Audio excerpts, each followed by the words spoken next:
everyone, and welcome to the State of the Province 2023.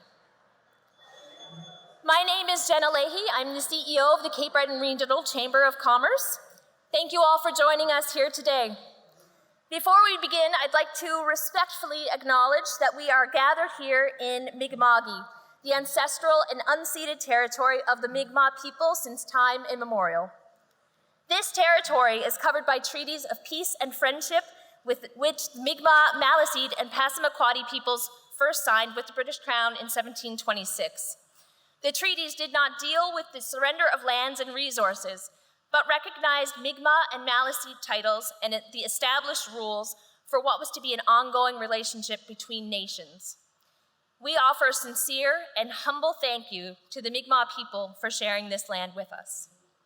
I'd now like to welcome Lori-Ann Sylvester, Dean of Unama'ki College, to the stage for an official welcome.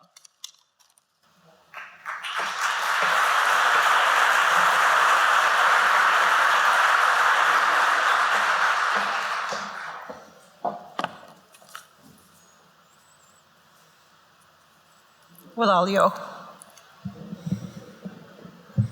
Jilida Unama'ki. Welcome to Unama'ki. In 1974, my grandfather, the late Grand Chief Donald Marshall, participated in the sod turning ceremony for CBU almost 50 years ago. I'm sure he knew that there were going to be educational opportunities for Indigenous students at that time. Did you know that the majority of Indigenous students that Unama'ki College and CBU serve spread across 7 districts of Mi'kma'ki, also known as the Atlantic region?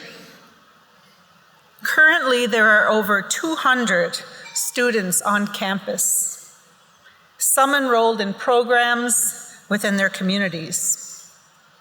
We offer in-community programs through partnerships with Indigenous communities. We currently have 7 active programs in New Brunswick, Quebec, and throughout Nova Scotia.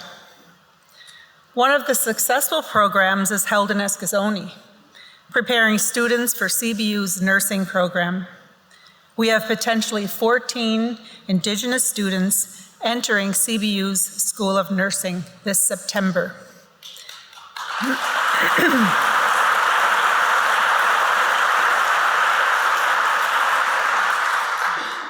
There are also students that are going into the regular program at CBU, so that number is a bit higher. Many stakeholders work together to incorporate culturally appropriate supports, correct systemic underfunding, and address historic and contemporary barriers so that Indigenous students have equal opportunities to be successful.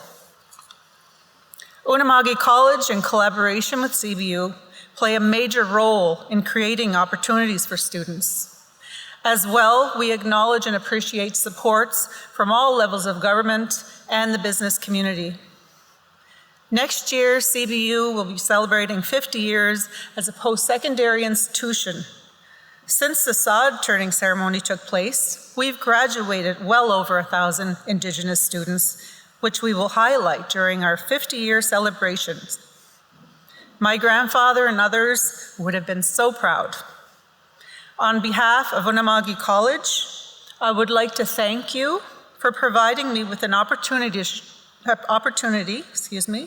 to share with you Indigenous student experiences and successes in higher education. Wilaliyeg.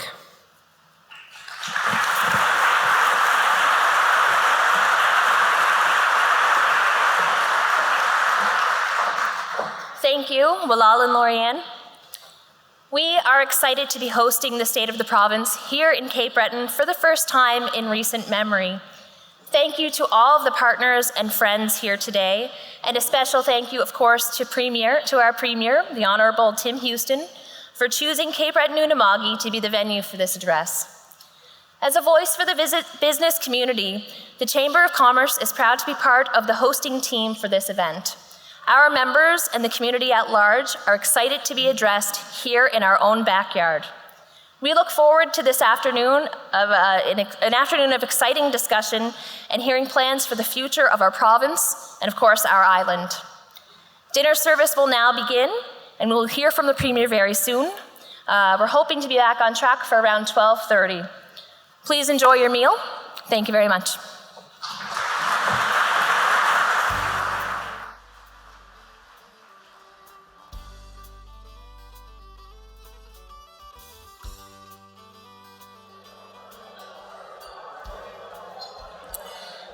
Good afternoon. My name is Misty McDonald, and I'm the Executive Director of the Strait Area Chamber of Commerce. We represent more than 380 member organizations in the Strait region, many of whom are with us here today. The Chamber is a voice for business in the Strait region, advocating on policy issues, providing networking opportunities, and working with our partners in economic development to ensure the Strait region is one of the best places to live, work, and invest in our province. We are proud to partner with our counterparts at the CBRM Chamber, the Cape Breton Partnership, and Cape Breton University in hosting all of you today. And I have to add that we are very pleased to be hosting the event here in Cape Breton Island, the #1 island in the world.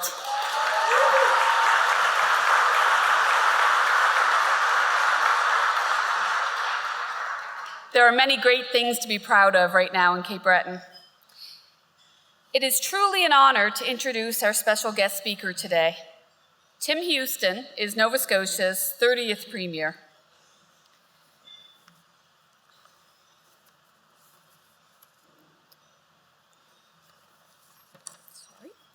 First and foremost, the Premier is a dad.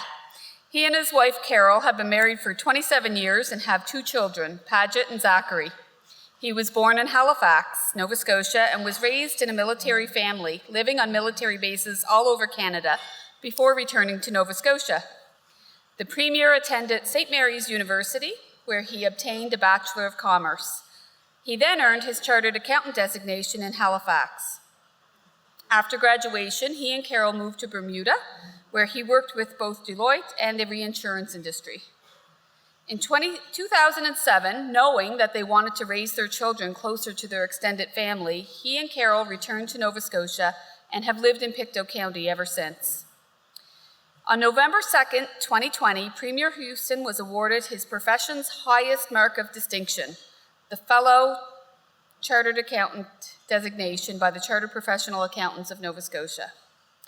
The Premier's love of this province and its people, and discussions in hockey rinks, sparked his interest in politics. He successfully sought the Pictou East PC nomination in 2012 and was first elected to the Nova Scotia House of Assembly in the 2013 provincial election. He was re-elected in 2017 and again in 2021. In 2018, Tim was elected leader of the PC Party of Nova Scotia, and in 2021, he became Premier of the province of Nova Scotia. He also serves as Minister of Intergovernmental Affairs and Trade. As a former business person and chartered professional accountant, the Premier brings a business perspective to government, as well as a decade of elected experience advocating for his constituents and listening to Nova Scotians. Please welcome the Honourable Tim Houston, Premier of Nova Scotia. Nova Scotians elected us to get things done, to implement real solutions to the issues that we face as a province. And folks, we are tackling them head on, like the solutions we are delivering in healthcare. This was and continues to be job number 1. We took over a healthcare system that was crumbling and told you we would fix it. I am giving this everything I have to make you proud and to make our province better. So let's keep going. Let's get it done. Thank you so much. Have a great night.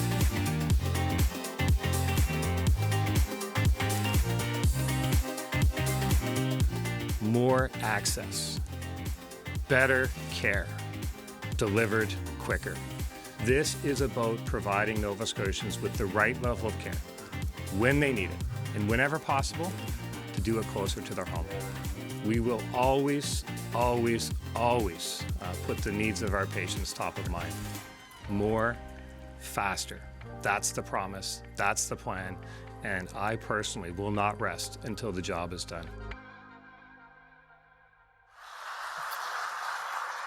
Thank you so much. What a pleasure to be here today. The energy in this room is really incredible. Thank you so much. Thank you for that warm welcome. I have to tell you that I think the last time I was in this room for an event like this was the PC leadership debate, and I can assure you there were not this many people there for the PC leadership debate.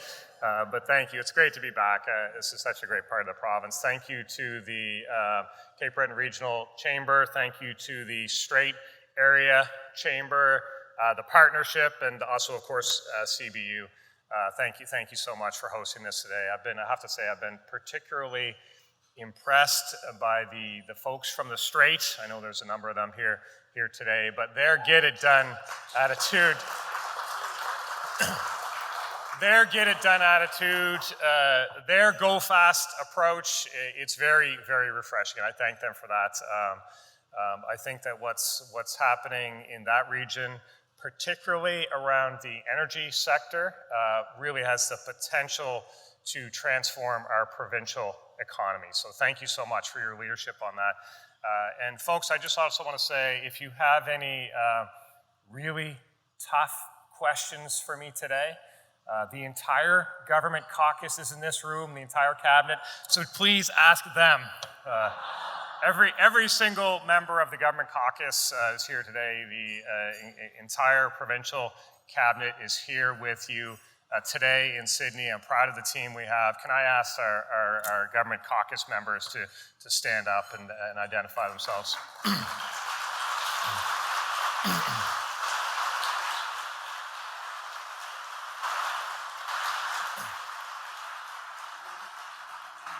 Thank you, folks. Direct all your questions to these two tables right here. We couldn't ask for a better team at the helm of the province. We really couldn't. I want to thank the caucus for their commitment to our province. And of course, here in Cape Breton, you are very well represented by Brian Comer, Keith Bain, Johnny White, Trevor Boudreau, and Al McMaster.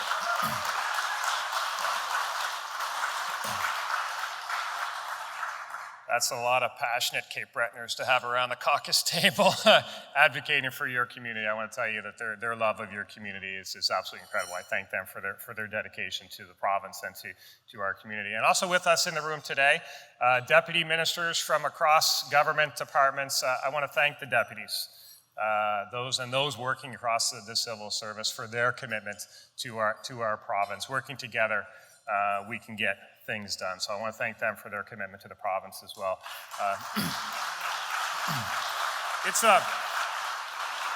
It's a big deal to have the government cabinet here. It's a big deal to have the entire government caucus here, and I'm proud that they're here with me today. This speech is called the State of the Province, but as you know, year after year, it's always been delivered in just one part of the province. Downtown Halifax. And listen, I love Halifax. Halifax is great, but if you spend too much time in one area of the province talking about the state of the province just from one viewpoint, well, you might miss a few things. And I think this community is a great example of that. This is a community where newcomers are not only welcomed, but embraced. This is absolutely, This is a community where the population is growing for the first time in decades. Businesses are opening. Businesses are opening, things are happening, and there is a pretty spectacular new development happening just 4 blocks from here that's going to change the face of downtown Sydney. I had a chance to tour there this morning. It's incredible. Thank you to the NSCC team and everyone working there. At one time, that project was the largest piling project in the entire country. is a big project, and it's a great project, and it's a world-class project, and it's happening right here. And every time I come to the CBRM, I see incredible changes. Of course, if we look at the health redevelopment that's happening at the regional, that is all about excellence in healthcare. That new cancer center in particular is something to be incredibly proud of. I was on site yesterday speaking to many workers on site there. All Cape Bretoners, all who were working somewhere else, out west or somewhere else, and are here at home working on that project, and the pride that they had in that project was really moving, to be honest. It's a center of excellence in healthcare. It will be a center of excellence in healthcare, but it's also about money into the community. A lot of money into the community. Those are important jobs in the community, and it's happening across the entire region here. In New Waterford, it's a community hub with a new health center, long-term care, a new school. In Glace Bay, it's a renovation that will increase the capacity by up to 30%. In North Sydney, it's a new health center and new long-term care beds. These investments are so important in the communities, and I want to assure you that as a new government, we not only embraced these investments, but we have added to them in big ways. The investments are growing, and believe me, your Cape Breton caucus is making sure that those investments grow. In fact, Brian, Johnny, and Keith, they worked incredibly hard to make sure that there was one obvious new addition, that new cardiac cath lab. That will save lives.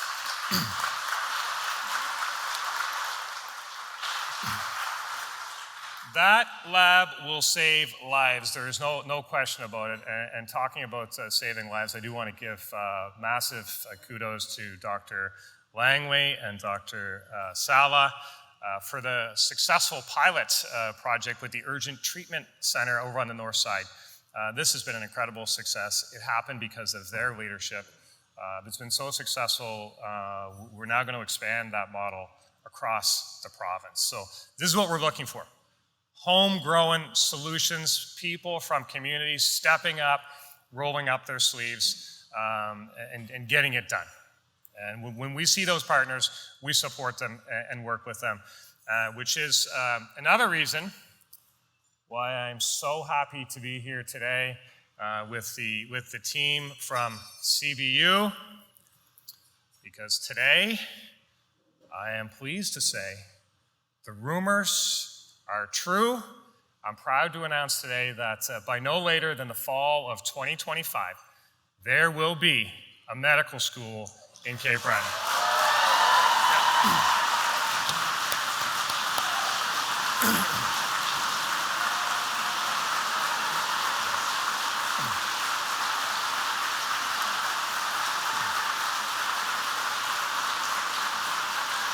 This is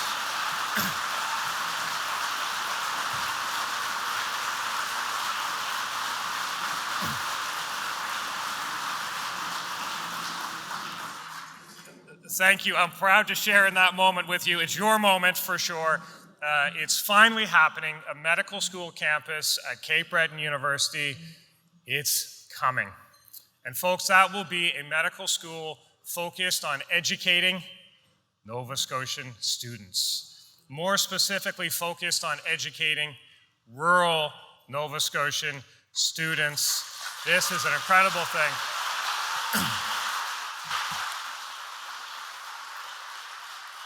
It's an incredible thing for the future of our province. The best way to address a doctor shortage is to train more doctors.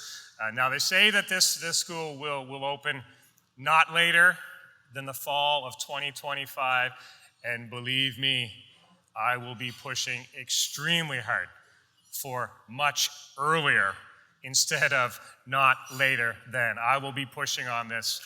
Mr. Dingwall knows that. So So to the folks at the CBU and their partnership with Dalhousie on this, let's get it done. Let's get it done early. Nova Scotians feel the urgency. I feel the urgency. Nova Scotians elected us to get things done. And I hope you see we're rolling up our sleeves to tackle the issues. There is no time to lose. Let me be frank here. There is a lot of work to do, particularly in healthcare. The healthcare system is not yet working the way it should. There is progress. There is progress. Just have a chat with Minister Thompson about that. There is progress. But the progress is too slow for many, and it's too slow for me. The stakes are very high. Earlier this month, we were all shocked and saddened to hear the story about patients in Amherst and here in Cape Breton. It impacted us all. My heart goes out to those families for sure. They deserve answers. We'll work to get them answers, but answers will not bring back a wife, will not bring back a mother. We know that. Nothing can. I know that. But here is what we can do. Everyone whose work touches the healthcare system, especially those at the top, including me, especially me, has to be committed to doing whatever it takes to ensure that stories like this do not get repeated.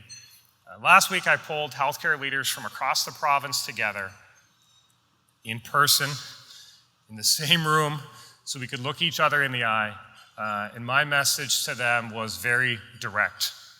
We need more, and we need to go faster. And as for the cost, whatever it takes. It's going to require all of us to do things a little differently. Yes, the healthcare system is large and it's complicated. Yes, there is too much of the system designed to resist change in so many ways. Yes, there's still a lot of turf wars, too much inertia, too much short-term thinking. And yes, I'm impatient. And you should be too, every one of you. We see similar situations across other provinces. It's a national issue. But here in Nova Scotia, we're lucky because we have the best health leadership team in the country. And for sure, we have the best health minister in the country.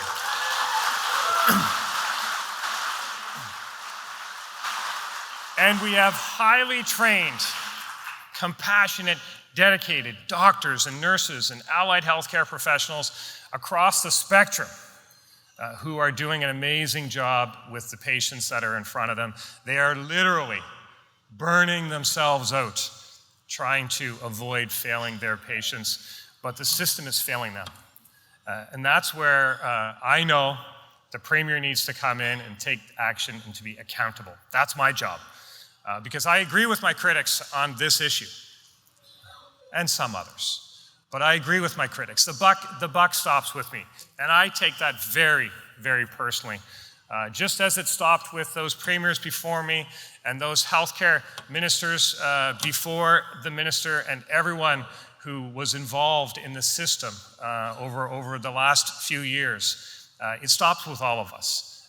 We're at the point we are right now in the system. None of this has happened overnight. And it certainly can't be fixed overnight, but I want you to mark my words. I may have inherited a system that is broken, but I will do everything in my power to fix it. I will. We will make the investments that are necessary, and I will not rest until you have a better healthcare system, the healthcare system that you deserve. So let me use the rest of my remarks today to go into the solution. And I'd like to break it down into two parts. First, how we're going to fix healthcare and some of the actions that we're taking. And second, how we're going to pay for it. But when it comes to fixing healthcare, it starts with one simple recognition. And that's a recognition that our legacy system was not designed for the challenges of our times. The reality is we're working with a system that was designed 20, 30, 40 years ago. A system that wasn't ready for our population growth, it wasn't ready for our aging demographics, and it wasn't ready for the advancements in technology. Even today, talking about a new health system for today, that's not good enough, because that would just turn out to be short-term thinking, and again, kicking a can down the road. We need to think much farther into the future. And listen to this, as hard as this is to believe, when we assumed office, we inherited a healthcare capital plan that was built in 2015. And that capital plan was actually built on the assumption that Nova Scotia's population would decline. I never want to even imagine going backwards, let alone planning to go backwards. So I'm here to tell you that the plan we're building, the plan to lead this province is based solely on extraordinary growth. We want to grow this province. We know that the infrastructure is necessary, but that requires us to act with urgency, of course, and to be ready for that growth. We need to do more. We need to do more, and we need to go faster. This is the principle that applies to everything we do in government. We need more doctors, more nurses, more primary care access. We need more beds. We need more long-term care space, more ER, more ambulance capacity. And it's also the driving principle why we're barreling over any obstacles, any hurdles, and embracing those that want to work with us to get it done on healthcare and in housing as well, on the housing front as well. So, and we need to move faster to make everything happen. So for me, that urgency and accountability, those two things are linked together. I'm an accountant. I ask for a lot of data. I want the updates because, more importantly, I want the public to have that data. I want the public to know what's happening in our healthcare systems, so that you can judge for yourself our progress against the plans. We launched a healthcare plan. It's an Action for Health plan. You can go to the website. You can track our progress. We want to be transparent about what the challenges are, but also where the progress exists. So you'll see progress in places. You will, but you'll see that plan working. But there's a lot of work to do. We know that, particularly around the need a family practitioner situation. The headline number there, everybody knows it's 130,000. That number keeps me awake at night. If you're on that list, I want you to know that I'm focused on getting you off that list. To do that, we really need to understand the people behind the numbers. For example, we know 20% of the people on that list are over 65. We know 20% are under 25, and we know the majority are in that 25 to 65 group. It's important to know these numbers because a person's healthcare needs are often different at different points in their life, and this will help us respond to the list. We know that 68,000 people on that list actually accessed healthcare this year, and we know why. This is important because it helps us to know where the hot spots are, what the issues really are, so that we can tailor the solutions and we can really get to work in those communities. For example, if we knew the majority of people in a certain community needed help managing their diabetes, we can work with that. We can set up clinics there, more clinics, more resources in those communities. So listen, I want you to know that the list is a concern to every Nova Scotian. It's certainly a concern to me, and we're working hard. We know that there's work to be done, and we know we need to communicate better with Nova Scotians on what's happening in the system. But I won't rest until everyone on that list and every Nova Scotian has a consistent, stable health home. And the team is also working tirelessly to stabilize the emergency room situation. Last week, Minister Thompson and CEO Karen Oldfield of the Nova Scotia Health Authority outlined the accelerated steps we're taking to improve emergency care and access. And there are a number of them. We're deploying doctor-led teams dedicated to transferring patients from ambulances into the department so they can get the proper care. We're assigning more physician assistants and more nurse practitioners to the emergency rooms. I was actually at the regional yesterday in the emergency room talking to some patients. and there was a retired physician's assistant there who urged me to tap into that community. We're doing that. We'll do that. We're adding more care providers and patient advocates to the waiting rooms, customer service agents in the emergency room, so people know, hey, we didn't forget you. We know this is what's happening, right? So we can communicate better. We're expanding the already successful pilot and making virtual care more accessible to Nova Scotians in general, but to emergency room patients with less urgent needs. We're expanding access to paramedics training and providing new incentives for paramedics who choose to work right here. We're adding a second air ambulance between Sydney and Halifax. This will save lives, folks. It really will. We're supporting new and existing family medicine practices so they can see more patients. We're extending the hours for virtual care appointments. We are providing more mobile primary care. We're adding mobile respiratory care clinics. We're adding urgent treatment centers across the province. Thanks again to those two incredible Cape Breton doctors for leading this charge. We're offering a new mobile digital app called Digital Front Door that will help people find the healthcare services they need close to home. They need to know what exists in the community, folks. I want you to know things are happening on the healthcare file. We are moving quickly. Each one of these is an investment. And you will have seen we're not shy about investing in you. We're not shy about investing in your community. You are absolutely worth it. We will continue to do it. Since we came to office, we've increased the health budgets by almost 13%. This is a massive increase in budgets. And we'll keep investing.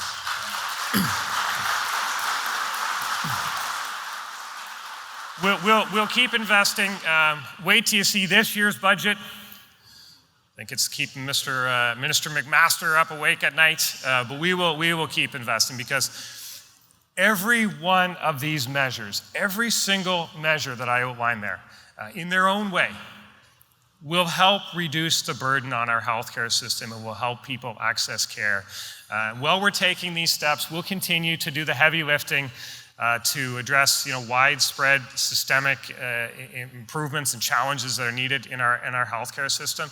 And some of these things won't be things that you would necessarily see as a patient, but they will make the system more efficient in the long run, and they're things we have to do. It's a balance of addressing the immediate while also working on long-term sustainable measures so we can build a system that doesn't crash every few decades like we're having now. So, I mean, let me ask you this. How many people in this room right now know someone who trained abroad, did healthcare training abroad for medicine? Quite a few. And chances are those folks have found it nearly impossible to get back home. That's ridiculous. I don't accept that, and we're going to figure that out. We're working hard to figure that out.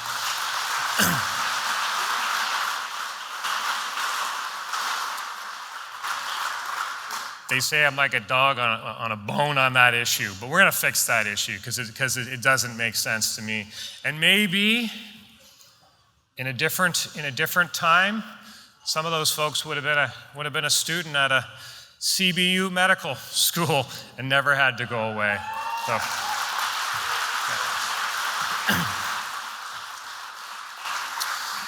we added 200 nursing seats for students across the province, and we offered jobs to all graduating nurses in Nova Scotia. And speaking about those physicians' assistants, we've identified 64 of them living in the province, many of them in this community. They're ready to get to work. We're going to mobilize them. We're expanding the scope also of other allied healthcare professionals. People probably would have known the scope expansion for pharmacists. We expanded the healthcare services that can be provided by pharmacists right in your local pharmacy. And folks, since doing this, since taking that action, nearly 10,000 patients have seen their pharmacist for healthcare that they weren't otherwise able to receive. That's incredible. We'll continue to do those expansion of scope. We opened a new, thank you, yeah.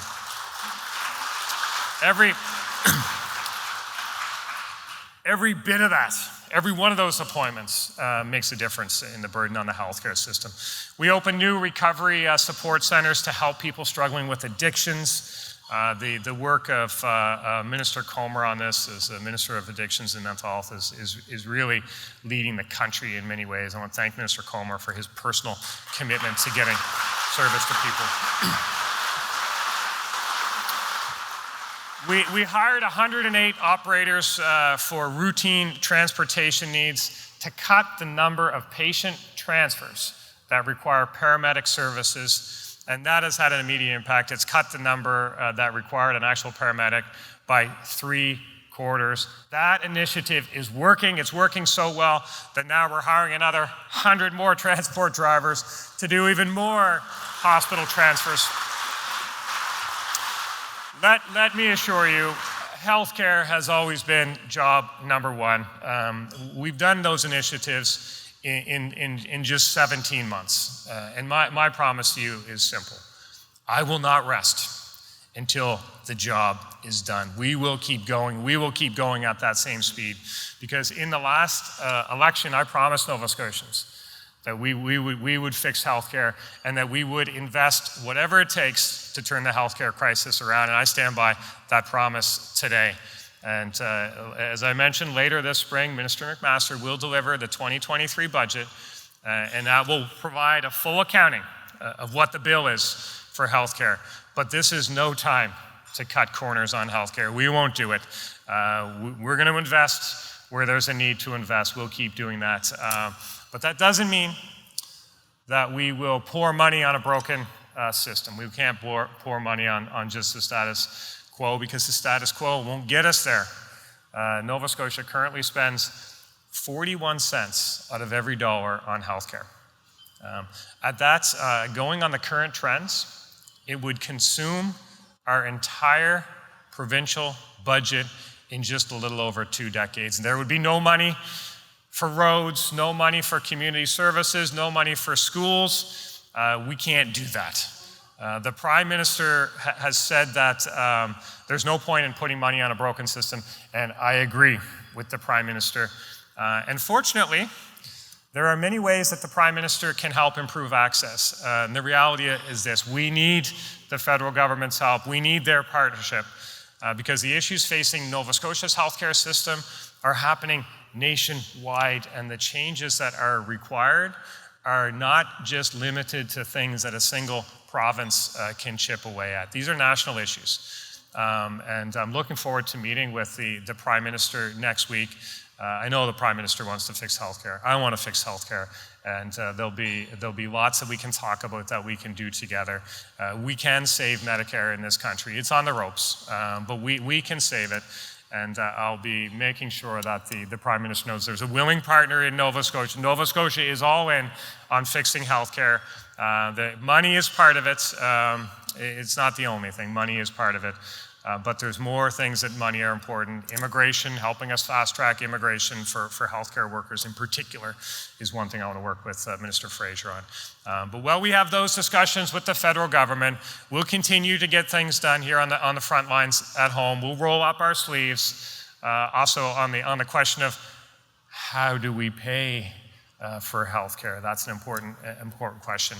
And in fact, the very reason I'm so focused on growing Nova Scotia is precisely so that we can afford to pay more of our own way in fixing healthcare and so many other issues. People drive economies. Growth is not easy. It comes with challenges. We see those challenges.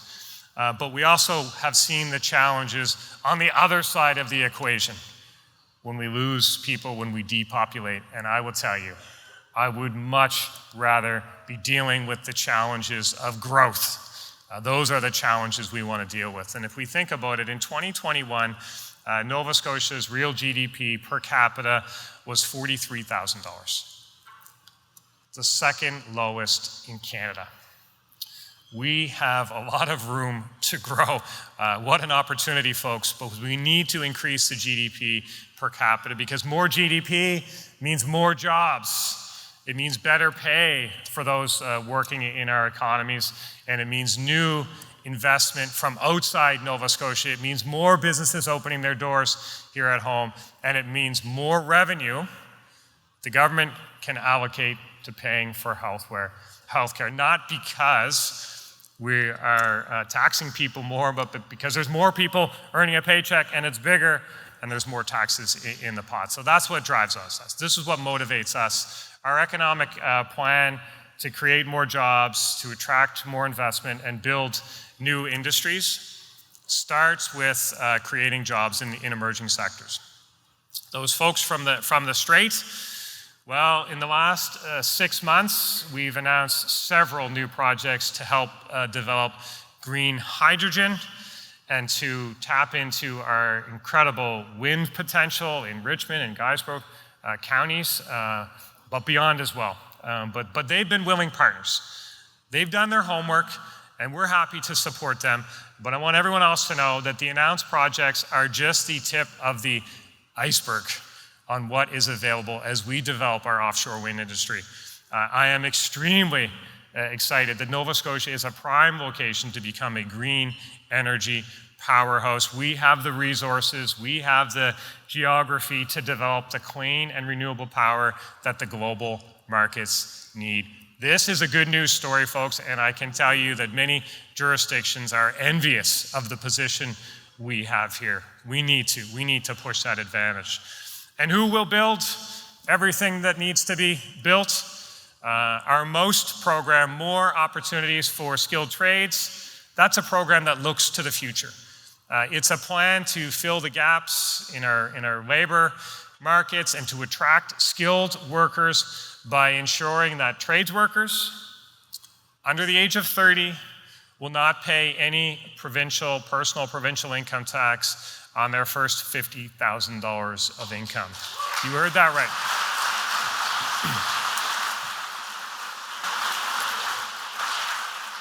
No tax for skilled trades under 30. We need more workers.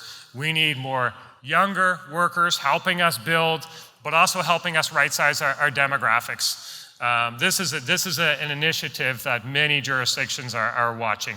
We're leading on that one, folks, and I'm really excited about it.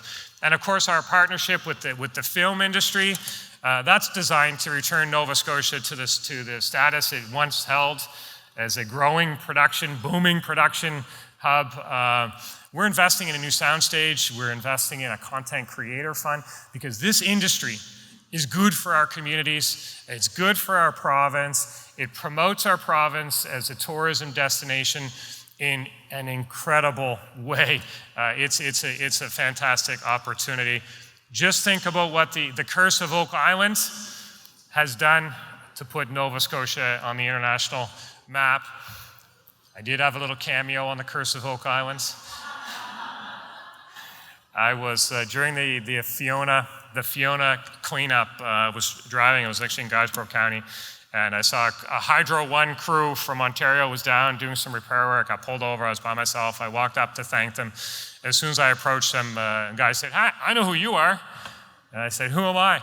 He said, "You're the guy that was on the Curse of Oak Island." I said, "Yeah, I'm also the premier." I don't know about premier. Did they find it? Our industry, the film industry, can tell those good news, blue noser stories, can grab the attention of the world in a way that we have few other opportunities to do, and attract people here to spend their money here. We'll invest in that. And now let me tell you about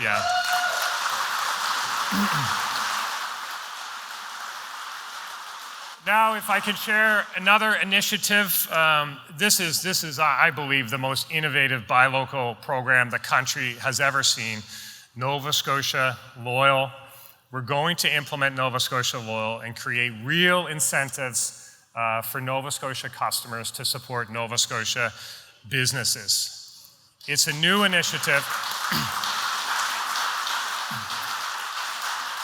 New initiatives aren't without their challenges, folks, but this is a government that has the courage to try new, innovative ideas, that has the courage to invest in the opportunities that are before us. You asked us to do that.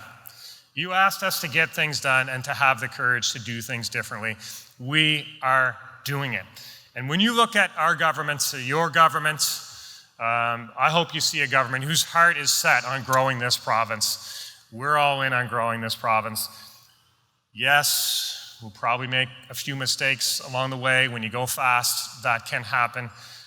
You may have noticed one innovative idea we tried to push that went a little bit sideways on us, wasn't so great as what we thought it might be.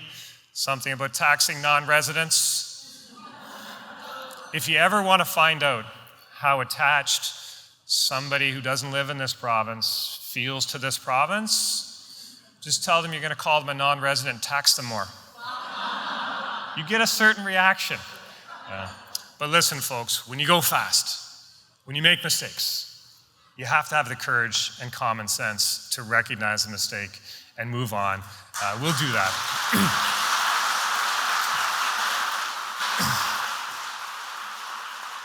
We'll do that, and we thank you for your patience as we work through some of those things. But my heart, the heart of our government, is only in your success. It's only in the success of this province. I know we're going to continue to attract new Nova Scotians here, new workers. I know we're going to attract businesses from across the country and around the world because they want what we have.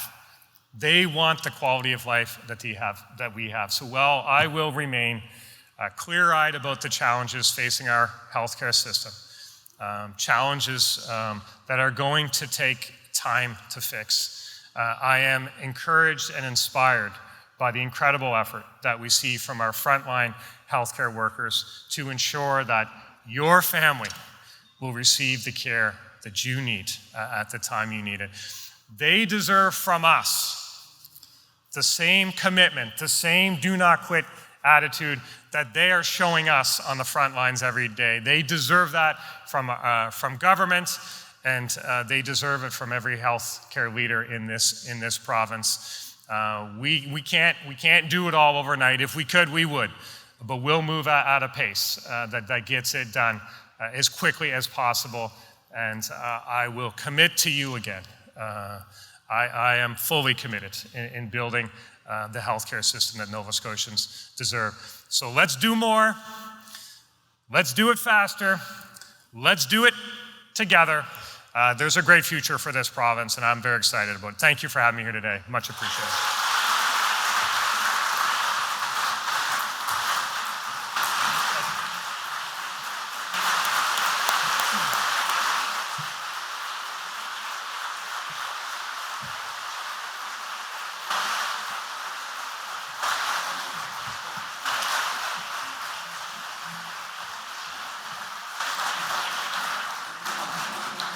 Premier Houston, ministers of the Crown, members of the House of Assembly, deputy ministers, ladies and gentlemen.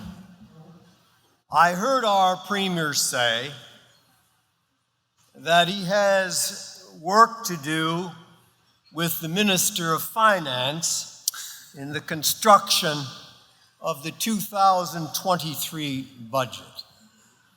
Mr. Premier, you have enough to do, so I offer myself to assist you in crafting that particular budget.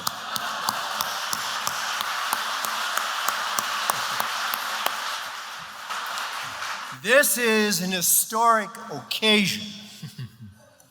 The first Premier of Nova Scotia to give a State of the Union address outside of Halifax was the late Bob Stanfield. The tradition did not endure, but now we have a young man in the name of Tim Houston who will continue with that tradition here in Cape Breton.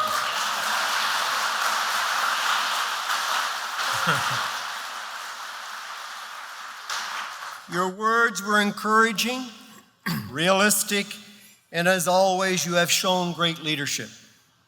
Today marks a monumental day in the history of Cape Breton University, and most importantly, the healthcare of Nova Scotians, with the province of Nova Scotia announcing a medical campus here in Cape Breton. Firstly, let me extend my sincere appreciation to you, Premier, and to your staff for having the courage and the foresight to make such an impactful and timely commitment. I thank you for trusting Cape Breton University and Dalhousie that we will work collaboratively for the benefit of all Nova Scotians as outlined in our signed Memorandum of Understanding.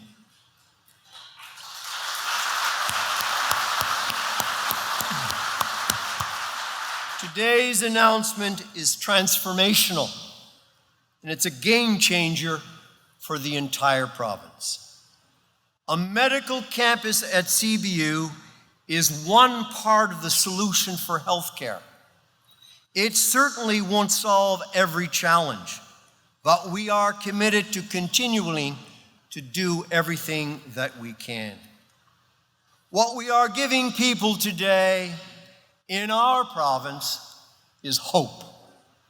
We are giving young people in Cape Breton and other rural areas of the province hope that they can attend medical school here in Cape Breton and then return to their communities as physicians, something they might never have imagined. We are giving citizens across the province comfort knowing that they will be training more doctors that specialize in caring for rural Indigenous communities in collaborative practices. The shortage of family physicians, which is affecting all areas of the province, is especially concerning in rural areas, where healthcare alternatives are scarce and where recruitment and retention of physicians can be very, very challenging. The healthcare needs of rural communities are also often quite different from those of their urban counterparts. A second medical campus in Nova Scotia brings tremendous opportunity to do things differently, with a focus on addressing rural needs and bridging the gaps in our healthcare system. Today, Friday, January the 27th, 2023, will be a day etched in our memories for generations to come. You, sir, are truly a visionary. To paraphrase the words of the great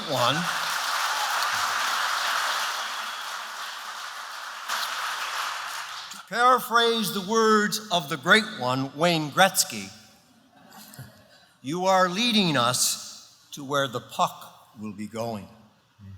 Population growth, coupled with additional physicians to address the needs of rural Nova Scotians and Cape Bretoners, enhanced collaborative models of care to address the needs of all our citizens is of paramount importance.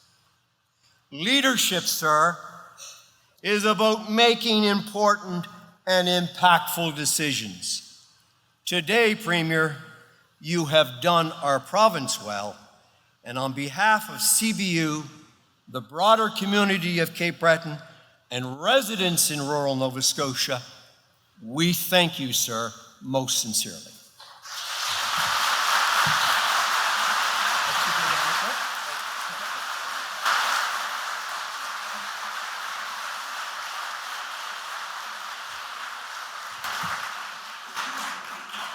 I think David Dingwall just committed me to doing all of my State of the Province addresses, and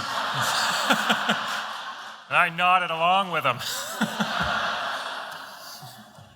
Thank you, President and Vice Chancellor Dingwall, for your leadership as well, and for that kind offer. I think that would be something we'd love the Premier to take us up on. Good afternoon, ladies and gentlemen. My name is Tyler Mathis, and I am President and CEO of the Cape Breton Partnership, one of the 4 organizations that came together for planning today's event. We're proud to be here. We are Cape Breton Unamugg's private sector-led economic development organization and the proud operator of 2 of the regional enterprise networks here in Cape Breton, in collaboration with our First Nations, our municipalities, and of course, the province of Nova Scotia. We support companies and entrepreneurs in promoting our island as a great place to live, work, and invest, growing a culture that values entrepreneurship and innovation, and connecting entrepreneurs and businesses, many of whom are in this room here today, with the resources they need to connect along with our partners. Thank you for joining us here at the beautiful Port of Sydney in the CBRM, and it's great to hear firsthand from our Premier about some of the pressing issues it's facing. And some of you have submitted your comments online, and we're pulling from those questions, combining some in the interest of time, as unfortunately we can't take live questions today, but we're excited to hear the Premier's remarks, and following on this great news you've already provided. Again, thank you to the province of Nova Scotia, the Strait Regional Chamber of Commerce, the Cape Breton Regional Chamber of Commerce, and Cape Breton University for all the work to put together today's event. So without further ado, we have a few questions that people have submitted to us, Premier, from online. And so, like I said, we've taken some literary license on some of these in the interest of time. So first was housing, and not an unfamiliar topic to the media and to us all. We know the government has existing programs and incentives for renovation and building of new units in Nova Scotia. However, we're not seeing results that match the magnitude of what some call a housing crisis. So what more aggressive steps is the Nova Scotia government going to roll out to get more housing built quickly? Well, thank you for the question. I'd like to ask Housing Minister John Lower, who's in the room, to answer the question. No. Thank you. Look, this is the housing challenge is a significant challenge. There's no question about that. I like the phrasing of the question of how can we go more aggressively. Always happy to go more aggressively. I feel that urgency. We've taken some steps. $150 million of investment in housing. Of course, we made some changes to set up a housing panel commission right off the bat to kind of knock down any red tape that's in the way so that these developments can get going. Some of these developments that we've seen from different areas of the province have been at the 10 years in the planning stage. No answer to yes or no answer to no, just a lot more questions and stuff. So we've tried to get a process together to aggressively get to the answer of yes or no, so people will know, and made those investments. And I can tell you that nothing's off the table. We're looking at modular housing for healthcare workers in particular. We're looking at different solutions for student housing. I know that's a big challenge, particularly in this area. But listen, we're happy to act aggressively. We feel that urgency, and we're happy to work with anyone in this room, any community who has an idea on how to address it. We'll be there to invest like we have, but we know that there's work particularly on the red tape side of things, and we need to keep moving forward. Okay. Thank you. And kind of building on that a bit, you've already addressed it in terms of growing our economy and growing our labor force and the great programs in place. We have many groups that still have much to offer employers. They're still facing significant barriers to employment. Examples can be found with our seniors, our First Nations, newcomers, people with disabilities. And the question submitted was, what steps is the province taking, perhaps in addition to what you've outlined in your comments, to address the labor shortages and maximize the potential to connect our labor force with our employers and bridge that frustrating gap? Yeah, thank you for this. We have a stated goal to double the population of the province. We're making incredible progress on that. It's early days, but the work of Minister Balser and her team, I can tell you that this is a province that generally grows by about 5,000 people, 5,000 net new Nova Scotians. That's what our growth rate was. Year over year, we've added 30,000 Nova Scotians. That's an incredible number. That's like adding another Sydney to the province. So we know that we need to attract people here, and we need them working in the workforce here. So the issues around credentialing, so that people that are trained to do something healthcare or otherwise. I spoke about healthcare already, but otherwise as well, so that they can bring their skills right here. Those are constant struggles. We'll continue to work on that to make people can do what they want to do, what they're trained to do right here to help us grow this province. So we'll work hard on that. We'll continue to attract people to the province. People do push economies forward. People grow our economies. That growth is important. That growth is happening, and we'll continue to build the infrastructure to be ready for them. I mentioned the most program in the comments, but that's one that I'm really excited about, to get people into the trades, but also to get young tradespeople here. So work to be done for sure. But we're growing, and growth is good. Growth comes with challenges, but we're up for that too. Awesome. Thank you. And growing is something we're excited for in Cape Breton and Amagi as well. Are working on a 5 to 10 year population growth strategy in with your government, but also across the island. And you've spoken about the Strait quite a bit with energy opportunities there. And energy is something that our I was almost going to say province, but our island, and our province and our island is focused on. And with our coal generating stations primarily here in this part of the province, in Lingan and Porniconi and Point Tupper, the impacts of jobs as we go through this transition is significant in our area. So, where you are quoted as saying, setting the target of the 5 gigawatts you mentioned in your remarks sends a clear signal to the world that Nova Scotia is open for business and becoming an international leader. But I guess some of the questions people have is how soon are we sure we're going to meet that goal, and how will that affect the workers that are in transition and these industries that have really skilled workers in them today? Yeah, thank you. That the 5 is an ambitious goal. It's a stretch goal for sure. It got the attention of a lot of players worldwide, really. So we're focused on meeting that goal. We might even make it a little larger here before too soon, actually, because the opportunity is here, folks. This province, the wind speeds we have, the incredible wind speeds we have offshore, onshore, they're world class. I think we saw some of them yesterday right downtown here, actually. But we have incredible wind speeds. We have so much potential. So this is a file. Minister Hallman, Minister Rushton are focused on growing that industry. We brought somebody in specifically, Dave McGregor. If you're in the industry, you should know Dave McGregor. It's his job to make sure that we meet that goal. It's his job to move that industry forward. The potential that we have, we're talking about wind. Look at the Bay of Fundy. The potential in the Bay of Fundy to change the economy of this province in such a way that's really unthinkable to many people. The power of the Bay of Fundy is if you took every single river in the world, took all of that together, you may have something close to the power of the Bay of Fundy. And it's predictable, and it's every day, and it's untapped. So these types of opportunities for our province are the types of things when we say, what's the province we want in 10 years, 20 years, 30 years? It all comes from the opportunities in those things. So we set those stretch goals, and we get the attention that we're serious about getting things done in this province, and the interest comes, and the capital that is interested in coming to Nova Scotia and investing in wind in particular, and green hydrogen in particular, and in the oceans, it is remarkable.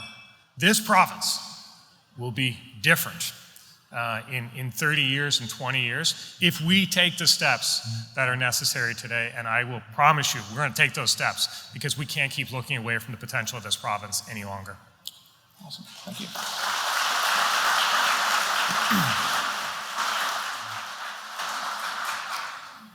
And so there's been a lot of questions on sectors that are strong historically in our communities, and also have the opportunity to be strong, continue, and grow. And one of those, again, is our forestry industry. Our forests produce an array of valued products that are used locally, domestically, globally. They're sourced from sustainably managed renewable resources. And it's extremely important, as many in this room know, and are close to our forests. So the question was, what key initiatives do you see your government planning to deploy to ensure the sector is well positioned to thrive and continue it to be that leader in our economy and in our communities to provide those social and community benefits. Yeah, thank you for that. And the strength of our province is our traditional industries, our forestry sector, our farming sector, our tourism sector. We're going to grow trees in this province and cut them down. Our forestry sector is going to be part of our economy, and we're going to have an agricultural sector. These things, our traditional industries, are incredibly important. It's been tough in the forestry for sure. We know that with the closure of Northern Pulp in Pictou County, it's been tough on the industry. There's a big need for a market for those wood chips and other byproducts that traditionally would have gone to a pulp mill. They have value. We have to build that market here. So a couple of the steps we've taken, actually, the former government had initiated the Forestry Transition Fund. It was a $50 million fund to look for ideas, to do the research and evaluate opportunities for new markets, for new value adds. There's been some projects under that fund, some here at the Verschuren Center. Really interesting projects as well. I guess what I would say is there's still over $20 million in that fund. We want to get that. We want to get that money invested in the industry, in the future of the industry. But our government supports the forestry industry. Our government knows that it has its challenges, but the opportunities are big. So let's find a way collectively to get the remaining transitions fund money invested in projects. Let's find that. Let's continue to work on the projects, the pilots that are in the hopper. But let's also let our foresters know that what they do is it adds value to our province, and they're valued. Thanks. And I guess both of these industries, as we know, involve moving product from one place to another. And one question came up with transportation and infrastructure, and how to ensure that our ports and infrastructure is to a point where our local suppliers or our local producers, either of forestry products or energy, can transport those goods locally and to the global market. So ports, infrastructure for roads. These are important decisions. Minister Maslin tabled a $2 billion capital budget.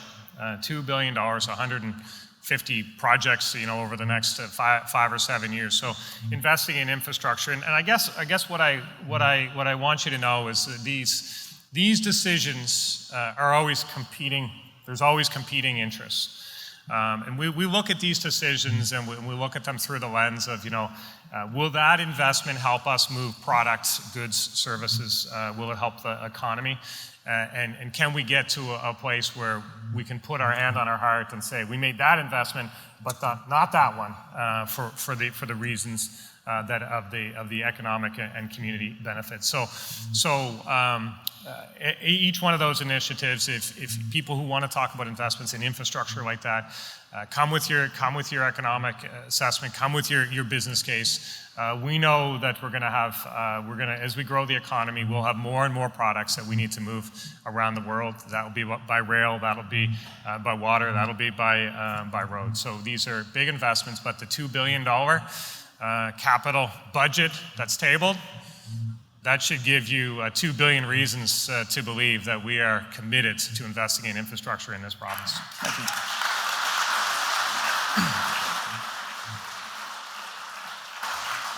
And so kind of building off that $2 billion commitment, I think about $450 million of that $2 billion is scheduled for roadwork twinning and major projects in 23-24, and committed another, I'm reading from notes, I don't have it at the top of my head, $583 million for additional 6 new major twinning construction projects from 25 to 30.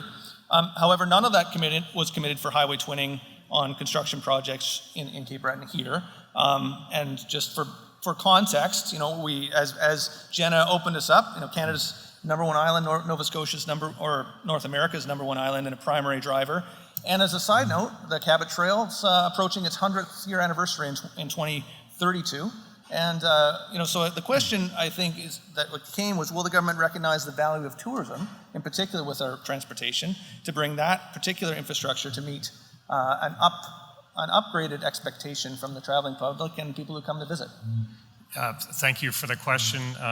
You're not the first person in the room to ask me about the investment in the Cabot Trail. I want to thank the Victoria Council for bringing that to the table first thing already. But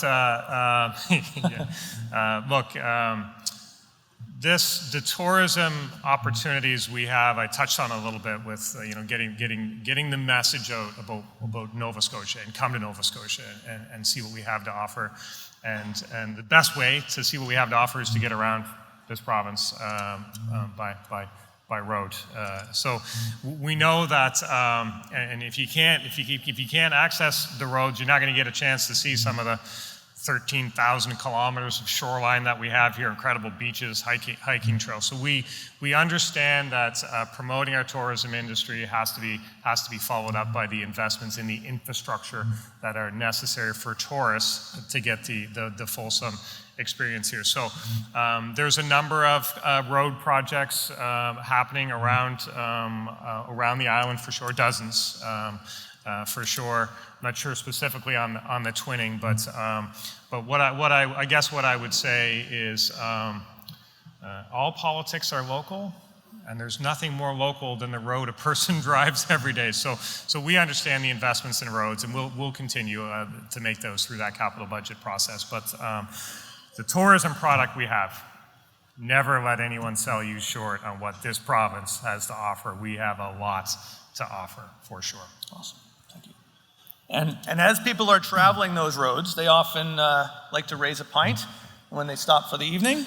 And that brings us to some regulations on craft breweries, which no doubt you're no stranger to. It's a bustling local craft beer industry, creating jobs, capital investment, and with 3 breweries here in Cape Breton. A commercial operation, once they produce 15,000 hectoliters, is the designation currently. And the markup that NSLC charges producers is increasing from 40% to 84.5% on Nova Scotia craft breweries.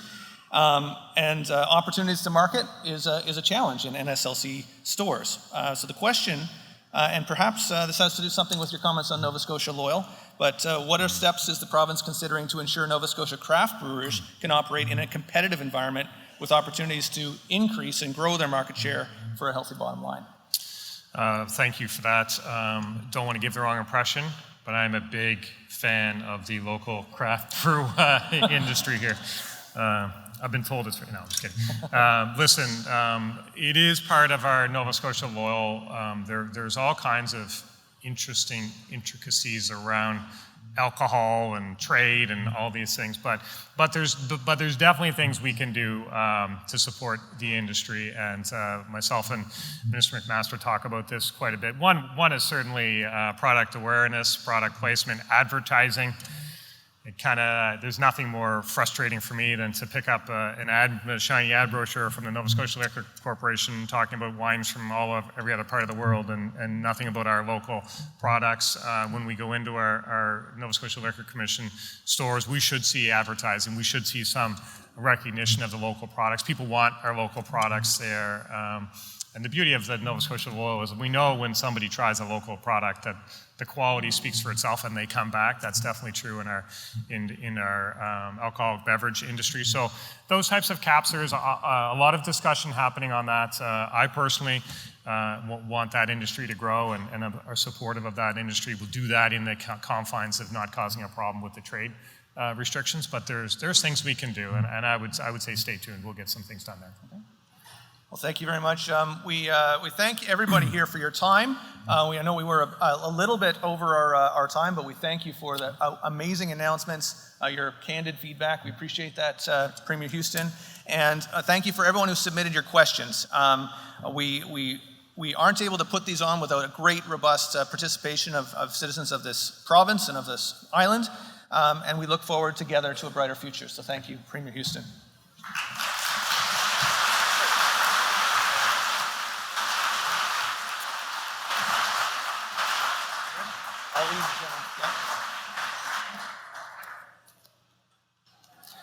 Now, to conclude today, back to our host, Jenna Leahy, CB Cape Breton Regional Chamber of Commerce. Thanks, John. Well, that was an exciting afternoon. I hope everyone enjoyed it, and hopefully you had all of your questions answered. I'm sure he might get a few more from the media in a little while here. For the media in the room, there will be a question and answer period here at the front of the room in just a few moments. But we want to thank everybody who made today possible. I know Tyler has done so, but Cape Breton University, of course, and President Dingwall, thank you very much. The Cape Breton Partnership, Tyler and his team, who deserve an extra special shout out, and as well as the Strait Area Chamber of Commerce, Misty and her team. I'd also like to thank the Port of Sydney, Scott, and the Flavor on the Water team for the delicious meal, and Darcy and the team at NovaStream for their hard work on audio and visuals. And most of all, of course, we have to thank the Premier once again for choosing Cape Breton as his destination for the state of the province in a first time in a very long time. And of course, all of you. This day wouldn't have been possible without all of you, so we appreciate your time and the effort you made to get here. I'd just like to mention that to end the day, the proclamation for African Heritage Month was read earlier today, and we encourage all of you to take part in those celebrations. So thank you all very much for your time, and enjoy the rest of your day.